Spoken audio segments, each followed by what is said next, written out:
आज भैरव अष्टमी की सबको बहुत बहुत बधाई हो। बाबा की बहुत कृपा सब कर गई। तिथि आए उन दीप को भगवान के सामने प्रज्वलित कर कर 5 दिए अपने दरवाजे के पास में बाहर की ओर रख देता है। उसके घर में कभी रोग बीमारी और लक्ष्मी की कोई कमती नहीं होती, उसका जीवन सार्थक हो जाता है। अष्टमी के दिन अगर जिन बच्चों के नयन कमजोर हों, बच्चों के नयन कमजोर हो गए हों, चश्मा चढ़ रहा हो, चश्मा लग रहा हो, उन बच्चों के लिए भी भैरव मंदिर में तेल का दिया लगाकर उसकी काजल बनाकर काल भैरव का स्मरण कर कर उसमें घी मिलाकर भैरव बाबा के नयन बिंदु को लगाकर वही काजल बच्चों की आंख में लगाना प्रारंभ कर दीजिए।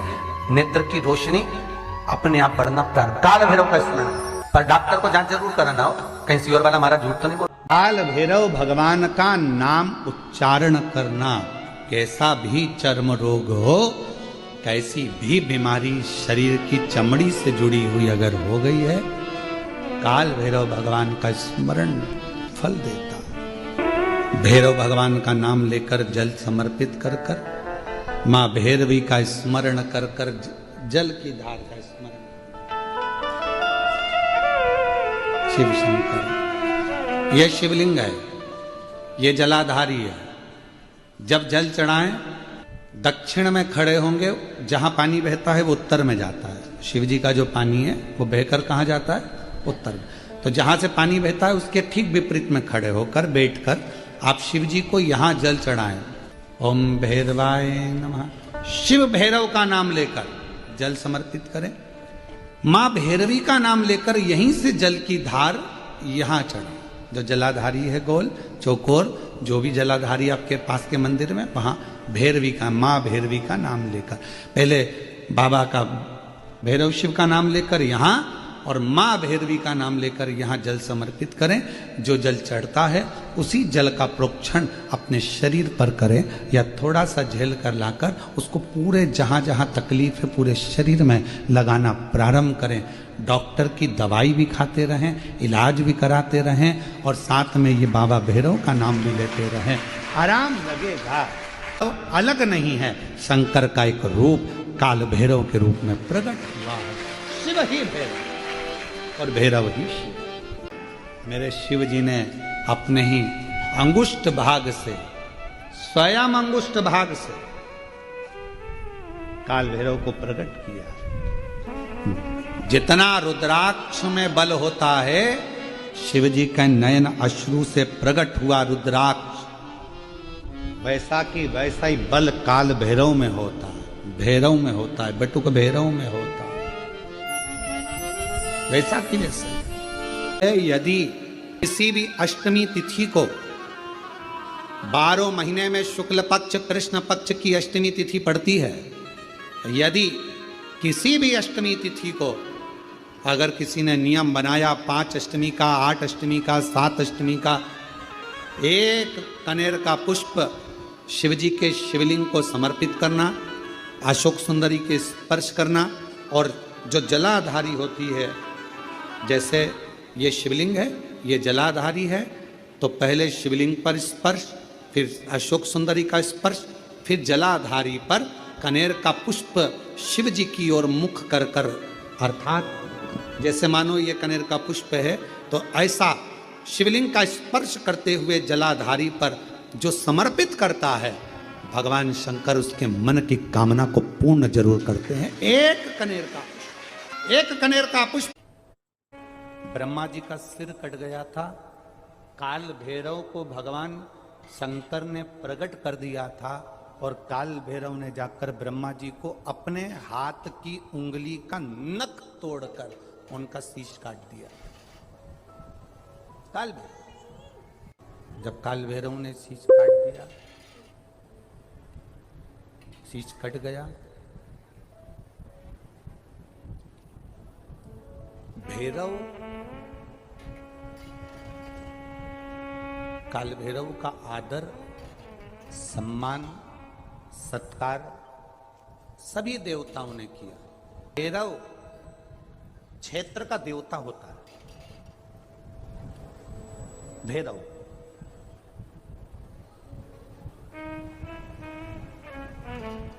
64 तरह के भैरव होते हैं। कितने तरह के? 64। 64 तरह के भैरव होते हैं। और 64 तरह के भैरव, जितने भैरव होते हैं उतनी भैरवी होती है। क्योंकि शिव के साथ शक्ति जरूरी है, भैरव के साथ भैरवी जरूरी है। क्योंकि भैरव शंकर भगवान का एक अंश रूप है, क्योंकि शिव ने उसको प्रकट किया। हाँ, दुनिया के लोग भले भैरव जी को बदनाम करने में लगे, ये तो शुरू से चला आ रहा। भैरव जी को कोई बीड़ी पिला देता है, कोई सिगरेट पिला देता है, कोई कह देता है कि भैरव बाबा को तो बीड़ी दे दो, भैरव बाबा को तो सिगरेट दे दो। ये ढोंग और प्रपंच मेरे शंकर की कथा में नहीं है।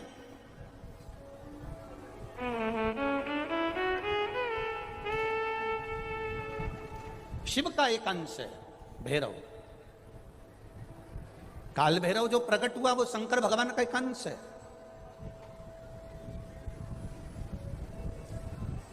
काल भैरव जो प्रकट हुए वो शिव का एक अंश रूप है।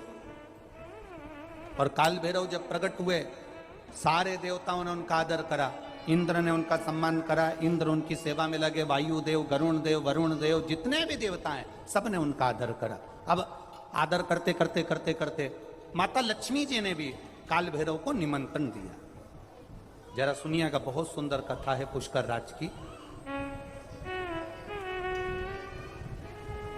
इस कथा को अपनी जिंदगी में उतारना जरूर है। काल भैरव का निमंत्रण माता लक्ष्मी जी ने दिया, और माता लक्ष्मी जी ने काल भैरव को निमंत्रण दिया कि काल भैरव आप बैकुंठ में पधारो और बैकुंठ की भूमि को आप पधार कर आनंदित करिए।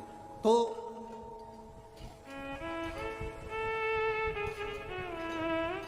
काल भैरव का काम क्या है? काल भैरव का कार्य क्या है?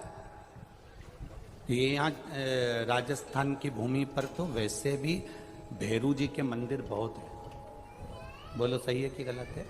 और पूरी दुनिया में जितनी भी, पूरी भारत की भूमि पर दुनिया के लोग कहीं पर भी लें, कहीं पर भी रहें, पर भैरू पूजने के लिए हमारे राजस्थान में आते जरूर हैं। भले वो कभी भी आए, पर राजस्थान में आकर भैरू पूज कर जाते ही। भैरव का काम क्या है? शंकर भगवान ने क्या केवल एक ब्रह्मा जी का सिर काटने के लिए काल भैरव को प्रकट करा? केवल एक कार्य के लिए ब्रह्मा जी ने, भगवान शिव जी ने काल भैरव को प्रकट करा? केवल एक काम के लिए? नहीं। मेरा भोलेनाथ एक कार्य के लिए काल भैरव को कभी प्रकट नहीं कर सकता, क्योंकि मेरे भोलेनाथ ने जब जब जो काम किया है वो संपूर्ण ब्रह्मांड के कल्याण के लिए किया है। इसलिए ब्रह्मा के सिर काटने के लिए, अकेले केवल ब्रह्मा का सिर काटने के लिए भगवान काल भैरव को प्रकट नहीं कर सकते। तब काल भैरव के प्रकट होने का कारण क्या है? भैरव के प्रकट होने का कारण क्या है? भैरू जी के प्रकट होने का कारण क्या है? भैरव प्रकट क्यों हुए हैं? तो शंकर भगवान जब काल भैरव जब नारायण के यहाँ बैकुंठ में गए और भगवान बैकुंठ में जब पहुंचे तो लक्ष्मी जी ने भगवान नारायण से पूछा, प्रभु मेरे मन के संशय को मिटाइए, ये भैरव प्रकट क्यों हुए हैं? केवल ब्रह्मा का सिर काटने के लिए?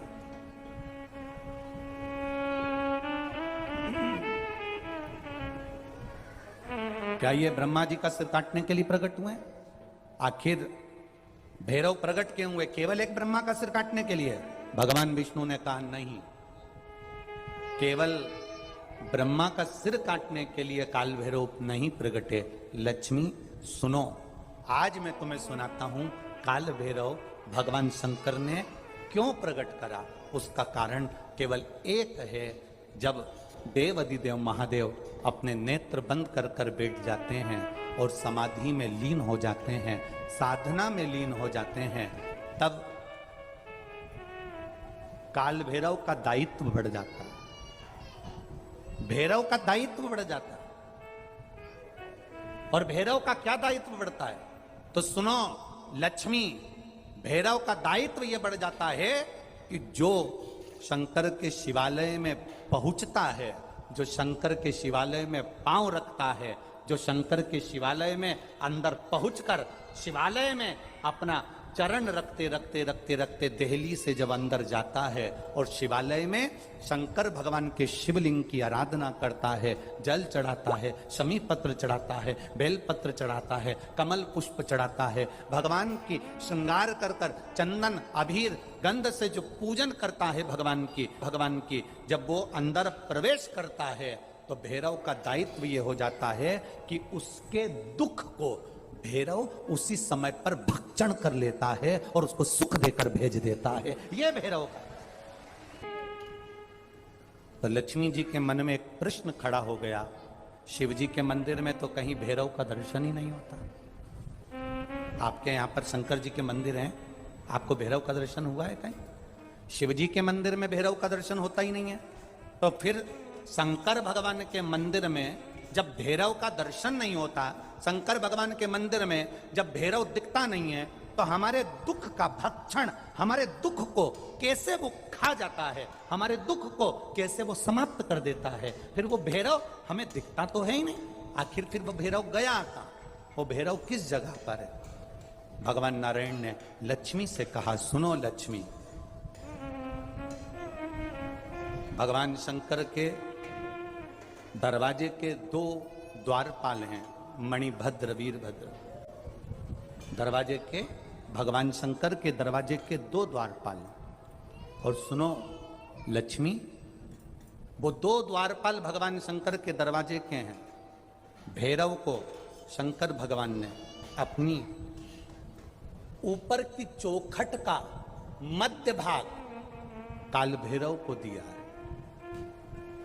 जिस समय भक्त भगवान को एक लोटा जल चढ़ाने के लिए मंदिर में गर्भगृह में प्रवेश करता है, जिस समय एक लोटा जल चढ़ाने के लिए भक्त शंकर का, ओघड़ी का भक्त जब मंदिर के अंदर शिवालय में प्रवेश करता है, तो वो चौखट की जो छाया होती है वो भक्त के सिर पर पड़ती है। जब वो जल लेकर अंदर प्रवेश करता है, उसके जीवन में जो दुख होता है वो काल भैरव ऊपर की ऊपर खींच लेता है और उसको भक्ष कर जाता है।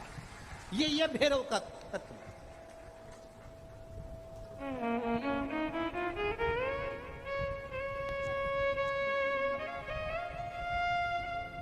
भैरव और भैरवी का कार्य क्या है? आपको सुख देना।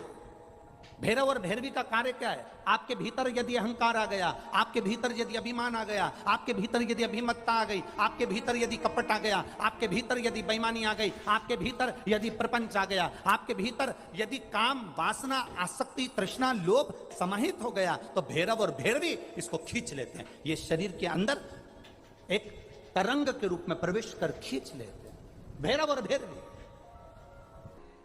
कि जैसे अष्टमी तिथि या नौमी तिथि किसी भी महीने की,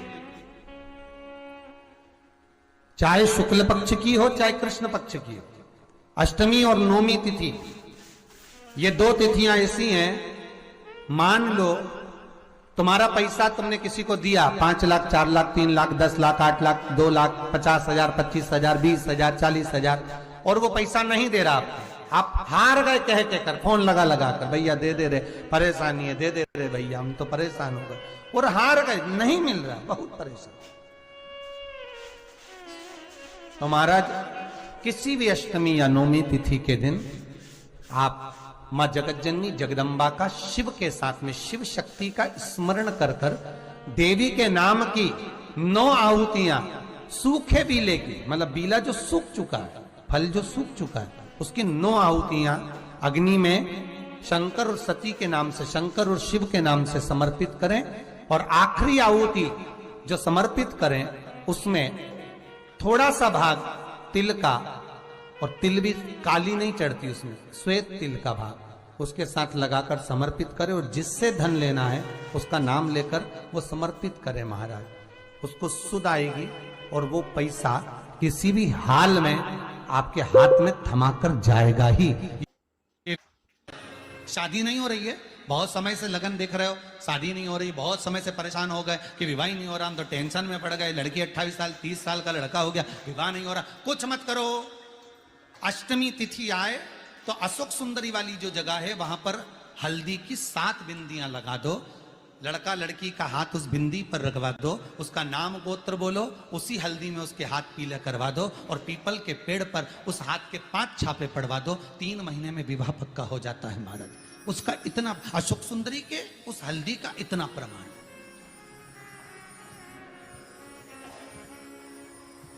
3 माह के अंतर्गत विवाह न किए। इतना इतना प्रमाण है महाराज। भगवान शिव की आराधना का कोई साधारण फल है महाराज। महापुराण की कथा यहां तक कहती है, मंदिर में जल चढ़ाने जाओ तो अपने घर से जल लेकर जाओ। मंदिर में तो बाल्टी भरकर रखा रहता है, लोटा भी रखा रहता है, कलश भी रखा रहता है। मंदिर का पानी भरकर, मंदिर की बाल्टी में से जल भरकर शंकर भगवान को नहलाना सरल है। अपने घर से जल लेकर जब जाओगे तो घर का वास्तु दोष, घर का पितृ दोष और घर का काल सर्प दोष तीनों उस लोटे के माध्यम से जाएगा और शिव को समर्पित हो जाएगा। आज फिर निवेदन करूंगा, बेटा बेटी नौकरी के लिए अप्लाई कर रहे हैं, जो बेटा बेटी चाहे सरकारी नौकरी हो, प्राइवेट नौकरी हो, सर्विस के लिए अप्लाई कर रहे हैं, उन बेटा बेटियों से निवेदन है, दुर्वा शिव जी को समर्पित कर कर केवल दूब जानते हो ना, दुर्वा सब जानते हैं। दुबा जो माला पिनाई थी उसमें बहुत सारी लगी थी, पढ़ी है, हम बताना जरा।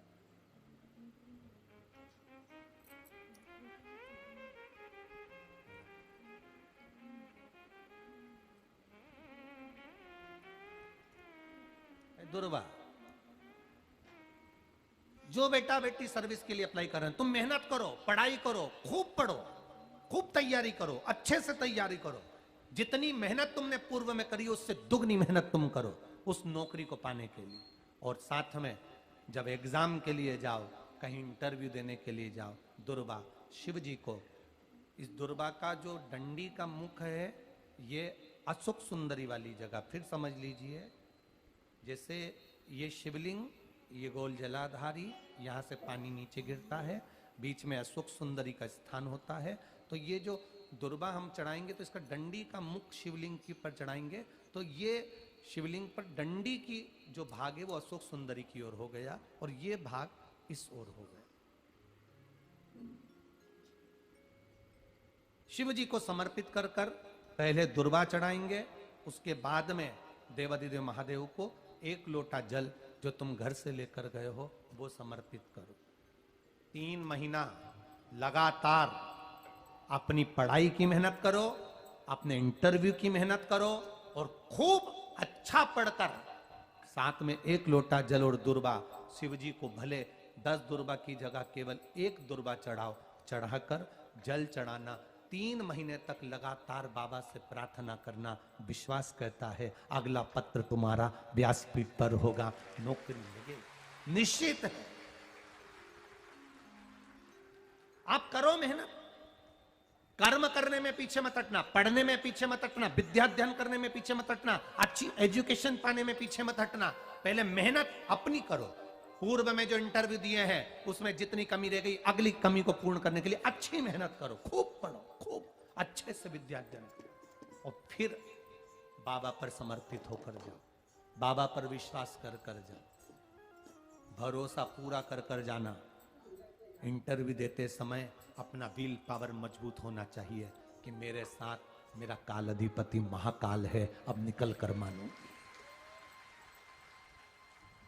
हम दुकान खोलते हैं, कपड़े की दुकान खोल रहे हैं, किराने की दुकान खोल रहे हैं, लोहे की दुकान खोल रहे हैं, भंगार की दुकान खोल रहे हैं, किराना की दुकान खोल रहा है, पान की दुकान खोल रहा है। हम दुकान खोलते हैं पर दुकान खोलने से पहले तुम्हारे 2 मन हो जाते हैं, चलेगी कि नहीं चलेगी, खोल तो लूंगी, चलेगी कि नहीं चलेगी। जिस दिन तुम दुकान खोलो 1 महीने पहले, 2 महीने पहले, 3 महीने पहले बाबा को दुर्वा चढ़ाकर 1 लोटा जल चढ़ाकर नियम बनाकर जाना, 3 महीने बाद मैं दुकान खोल रही हूं, 2 महीने बाद मैं दुकान खोल रही हूं और मेरा विश्वास कहता है दुकान चलेगी। जिस दिन तुमने विचार कर लिया कि दुकान चलेगी कि नहीं चलेगी तो वो नहीं चलेगी। जिस दिन तुमने विचार कर लिया कि दुकान खोल रही हूं, मेहनत करूंगी, दिल से करूंगी, भले मेरे पास ज्यादा माल नहीं है, जितना माल खरीद के लाऊंगी उतना बेच कर बताऊंगी क्योंकि मेरे साथ काल अधिपति महाकाल है, तो वो चलेगी। विश्वास दृढ़ करो, भरोसा पक्का करो। जिस दिन तुम्हारा विश्वास दृढ़ हो गया उस दिन तुम विजय हो गए, उस दिन तुम आनंदता में हो गए। दोस्त कह देते हैं सीए की पढ़ाई बहुत, उस दिन तुम विजय हो गए, उस दिन तुम आनंदता में हो गए। बच्चों का विल पावर कमजोर हो रहा है, दोस्त कह देते हैं सीए की पढ़ाई बहुत कठिन है, इंजीनियरिंग की पढ़ाई बहुत कठिन है, डॉक्टर की पढ़ाई बहुत कठिन है। साथ वाले ऐसे मत ढूंढना जो तुम्हारा विल पावर कमजोर कर दे। ये वाली फैक्ट्री खोलेंगे तो हो सकता है नुकसान हो जाए, इसलिए ये फैक्ट्री खोलने का मन नहीं हो रहा है। फैक्ट्री का सेटअप जम गया, सब कुछ जम गया, और मालूम पड़े विचार करा कौन चलाएगा, कैसे होगा, कैसे चलेगी, तो वो फैक्ट्री कभी नहीं चलेगी। तुमने सोच लिया कि अपने क्षेत्र में नहीं है, मेहनत करूंगा, चार चांद लगाऊंगा, कहीं पर भी जाऊंगा, पर जीत कर बताऊंगा, तो वो फैक्ट्री भी भग दौड़ेगी। निश्चितता है आपका विल पावर कमजोर नहीं होना चाहिए। आप कैसे कमजोर हो जाओ? शंकर भगवान का भक्त कभी कमजोर नहीं पड़ता, शिव का भक्त कभी कमजोर नहीं पड़ता। आप उतनी मेहनत पूर्ण करो। जिसके घर में 20 साल संतान नहीं हुई, जिसके घर में 10 साल संतान नहीं हुई, जिसके घर में 17 साल, 18 साल, 25 साल, 30 साल संतान नहीं हुई, डॉक्टरों ने कह दिया था औलाद नहीं होगी। चाहते तो विल पावर मजबूत हो जाता, कमजोर हो गया, विचार कर लिया संतान नहीं होगी, सब दूर दिखाया संतान नहीं होगी, आखिरी में तुमने विश्वास पक्का कर लिया कि टीवी पर कथा सुनी, शिव पुराण में कहा होगा।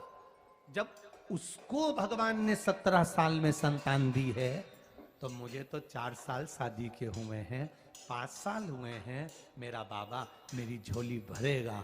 विल पावर मजबूत हुआ और बाबा ने औलाद दे दी। तुम विश्वास पक्का करो, दड़ी बनाओ, अपने विश्वास को दड़ी बनाओ। जिस दिन तुम्हारा विश्वास दड़ी हो गया, उस दिन तुम्हें कहीं डोलना नहीं पड़ेगा। शंकर तुम्हारे साथ में कदम से कदम मिलाकर चलेगा। दुकान डालो, चाहे फैक्ट्री डालो, चाहे व्यापार करो, चाहे पढ़ाई करो, दिल से करो, खूब दमदारी से उतरो। उसके बाद में फिर शिव जी पर एक बेल पत्र या एक, जम के बोलो, क्या ये दुर्वा, एक दुर्वा, एक दुर्वा, एक सबसे पहली दुर्वा, सबसे पहली दुर्वा गणेश जी को, और सबसे पहली दुर्वा शंकर जी को किसने समर्पित करी थी? किसने दी थी? कौन का विल पावर कमजोर हो गया था? कौन का विल पावर कमजोर हो गया था? कौन अपने आप को कमजोर समझने लगा था? कौन था जिसके पास सब कुछ था और उसके बाद भी उसका मन उदास हो गया था? वो था कुबेर, धनपति कुबेर, जिसके पास में सत्ता की कमी नहीं थी, बेबहू की कमी नहीं थी, धन की कमी नहीं थी, संपदा की कमी नहीं थी। वो कुबेर जो एक जगह बैठ जाए तो लोगों का कुबेर का भंडार भर दे। वो कुबेर का जब खजाना कम हुआ, भंडारा कम हुआ, अंत में उसकी आंख से जब आंसू बहा, तब कुबेर एक दुर्वा लेकर महादेव के पास पहुंचा, और महादेव ने एक दुर्वा देकर रिद्धि सिद्धि के हाथ गणेश जी के पास पहुंचाया। कुबेर से कहा, तू अपनी मेहनत कर, तूने दुर्वा दी है, ये दुर्वा तुझे वापस कुबेर अधिपति बनाकर छोड़ेगी। और छोड़ा। एक दुर्वा में वो बल होता है जो उसके विल पावर को मजबूत कर देती, संपदा को मजबूत कर देती, उसकी सत्ता को मजबूत कर देती, उसके बेबहू को मजबूत कर देती। दुर्वा।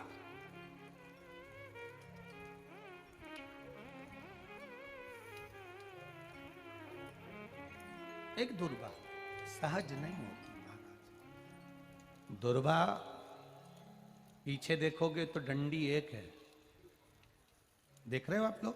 आप लोगों को ना भी दिखे तो अपने घर पर जाकर देखना। पीछे से देखोगे तो दुर्वा की डंडी एक है, आगे से देखोगे तो उसकी किनारियां 4-5 पत्तियां निकली हुई होती हैं, अर्थात एक रास्ता अगर दुर्वा का बंद होता है तो दूसरे रास्ते को दुर्वा खोल देती है, दूसरा बंद होता है तो तीसरे को खोल देती है, तीसरा बंद होता है तो चौथे को खोल देती है, चौथा बंद होता है तो पांचवे को खोल देती है। दुर्वा में वो बल होता है जो महादेव को हम जब अशोक सुंदरी की ओर डंडी का मुख कर कर, पत्तियों का मुख इधर कर कर शिव को समर्पित कर कर, एक लोटा जल जब बाबा को हम समर्पित करते हैं दिल से, 3 महीना लगातार आनंद के साथ, हाँ बीच में रजो धर्म आ जाए तो आप लोग उस समय मंदिर में नहीं जाते, नहीं चढ़ाते, उस समय छोड़ दो, पर अपने भावों से बाबा को समर्पित करो। नवयुवक बेटे बेटियां भी शिव जी पर जल चढ़ाओ, करो शंकर का गुणगान। इस वर्ष देश और विदेश में 10th और 12th का एग्जाम बच्चों ने दिया और सबने महादेव पर विश्वास कर कर दिया। एक लोटा जल और एक बेलपत्री पर शहद लगाकर शंकर का स्मरण कर कर अपनी विद्या के साथ में दिया। और जिसने दिल से 10th 12th का एग्जाम दिया और बाबा पर भरोसा कर कर दिया, खूब मेहनत कर कर दिया, उनका रिजल्ट मेरे बाबा ने अच्छा बनाया और अच्छा दिया। वो बेटा बेटी बड़े खुश हुए, प्रसन्न हुए, आनंद में हुए, आनंद था। आपके बल को मत गिरने दो, आपके विश्वास को मत गिरने दो, विश्वास दृढ़ी रखिए, जितना दृढ़ी हो सकता है उतना रखिए। रोग आए गया, बीमारी आ गई, कोई बहुत बड़ी बीमारी घर में आ गई है, तकलीफ बढ़ गई है, विल पावर मत गिरने देना। आ गई ना बीमारी, आपको कथा में पहले कहा था सबसे कठोर लोहा होता है, लोहे की तलवार बनती है, गुप्ती बनती है, बंदूक बनती है, तलवार से लोगों को मारा जाता है। सबसे कठोर लोहा, लोहे से ज्यादा कठोर होती है अग्नि, जो लोहे को गला देती है। से कठोर होता है पानी, एक लोटा पानी डाला अग्नि बुझ गई। लोहे से कठोर अग्नि, अग्नि से कठोर पानी, पानी से कठोर होता है मनुष्य, जो लोटा भरकर निगल जाता है।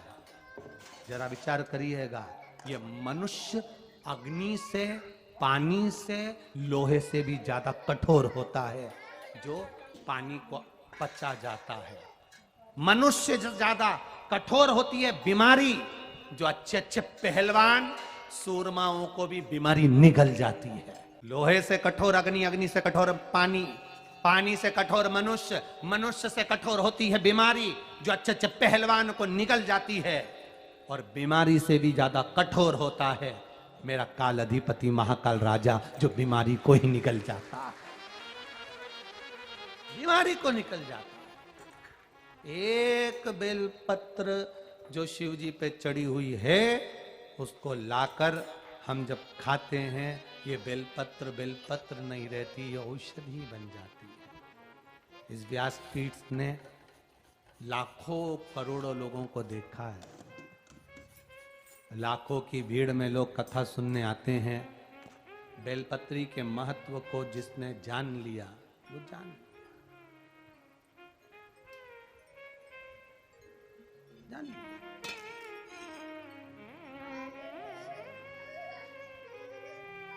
जिसने खाया उसको मालूम पड़ा। हाँ, किसी किसी के मुंह में खाने से छाले पड़ जाते हैं या छार छार मुंह हो जाता है, नहीं खा पाते, तो शिवजी पे चढ़ी हुई बेलपत्र को लाकर सुखाकर चूरा बनाकर उसकी गोली बनाकर रख लो, पानी से निगल लो, है तो महादेव का प्रसाद, है तो औषधि, वो भी तो सुख देगी। नहीं खा पा रहे उसको खाओ।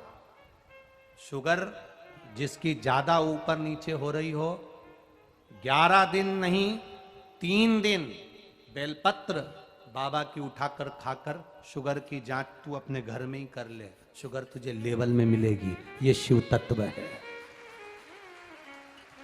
बेलपत्र में औषधि तत्व जुड़ा हुआ है। शिव पर चढ़ी हुई, शंकर भगवान के शिवलिंग पर चढ़ी हुई, भगवान देवादिदेव महादेव पर समर्पित जो सामग्री भगवान को चढ़ी हुई है वो अमृत के तुल्य है। चपटी भभूत में है खजाना कुबेर का।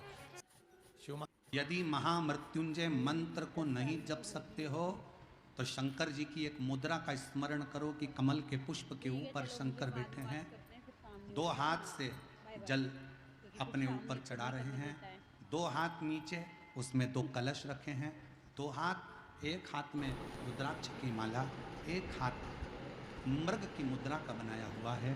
शिव जी मुस्कुरा रहे हैं, वो शंकर महामृत्युंजय हैं। इस चित्र का रोज अपने हृदय में मनन चिंतन करने से शरीर में कितने भी रोग हों वो समाप्त हो जाते हैं। मात्र चित्र का मनन चिंतन करो। महापुराण की कथा यहां तक कहती है, मंदिर में जल चढ़ाने जाओ तो अपने घर से जल लेकर जाओ। मंदिर में तो बाल्टी भरकर रखा रहता है, लोटा भी रखा रहता है, कलश भी रखा रहता है। मंदिर का पानी भरकर, मंदिर की बाल्टी में से जल भरकर शंकर भगवान को नहलाना सरल है। अपने घर से जल लेकर जब जाओगे तो घर का वास्तु दोष, घर का पितृ दोष और घर का काल सर्प दोष तीनों उस लोटे के माध्यम से जाएगा और शिव को समर्पित हो जाएगा। आज फिर निवेदन करूंगा, बेटा बेटी नौकरी के लिए अप्लाई कर रहे हैं, जो बेटा बेटी चाहे सरकारी नौकरी हो, प्राइवेट नौकरी हो, सर्विस के लिए अप्लाई कर रहे हैं, उन बेटा बेटियों से निवेदन है, दुर्वा शिव जी को समर्पित कर कर केवल दूब जानते हो ना, दुर्वा सब जानते हैं। दुबा जो माला पिनाई थी उसमें बहुत सारी लगी थी, पढ़ी है, हम बताना जरा।